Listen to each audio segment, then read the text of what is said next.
Thanks, Tucker. Well, is it possible to teach students the meaning behind President Lincoln's famous Gettysburg Address without mentioning the Civil War? According to the government's new Common Core education standards, that's the best way to do it. Forget the Civil War.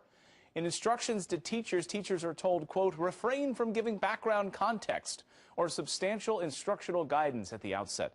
This close reading approach forces students to rely exclusively on the text and levels the playing field for all students as they seek to comprehend Lincoln's address. Here with his reaction this morning is the executive director of the Pioneer Institute, Jim Sturgis. Jim, nice to see you this morning. Same here, Clayton. Thanks for having me. So, Jim, just first of all, when you first heard of these standards, this particular piece of information as it relates to the Gettysburg Address, what was your response? Well, you know, there's a nationwide controversy around Common Core, what it means for kids in the classroom, and my organization, Pioneer Institute, has done the most research on this in the country. There are lots of reasons to why we are probably one of the foremost opponents of Common Core. And it's because the standards themselves are mediocre. They cut the amount of literature in the classroom by about half. They constitute billions of dollars in unfunded mandates on states and localities.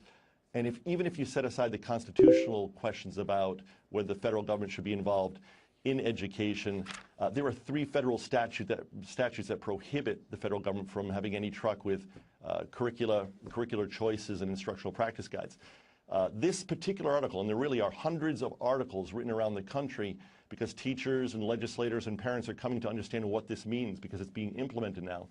This one article in the Washington Post highlights that there's a 30-page instructional practice guide that says to teachers exactly what you said, refrain from mentioning any of this. And the thing is, this is not an anomaly within Common Core. This is part of their reading philosophy, if you will. The idea is that, in their minds, it's unfair to suppose that kids have some sort of historical context for this stuff.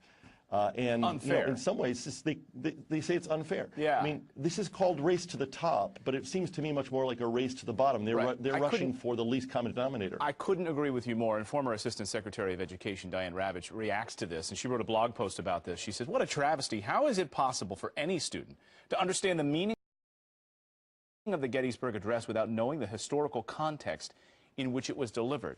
I mean, President Lincoln goes to the cemetery at Gettysburg a number of months in November of that year of 1863 to deliver that address. Standing there, the consecration of that cemetery. How can you not be able to describe the context of that war in the classroom, providing those incredible words that President Lincoln said that day?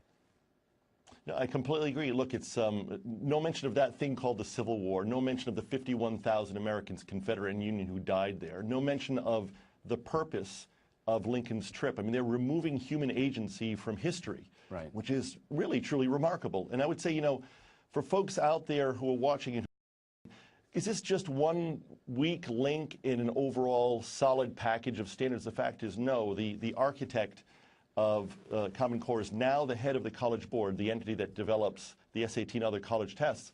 As recently as October, he restated this position. He said there is no reward, quote unquote, for students to seek to understand the purpose of Lincoln's trip. To me, that sounds a lot like maybe the kids will get some sound. Right. They won't get any fury. They will get no reason, and it will signify nothing. To understand that the night before in the town square, he was sitting in a room writing it out on the backs of envelopes, right, and working on that speech, to not understand that context is a travesty for American history. Jim Sturgis is the executive director of Pioneer Institute. Thanks for joining us this morning bright and early. Clayton, thanks for having me.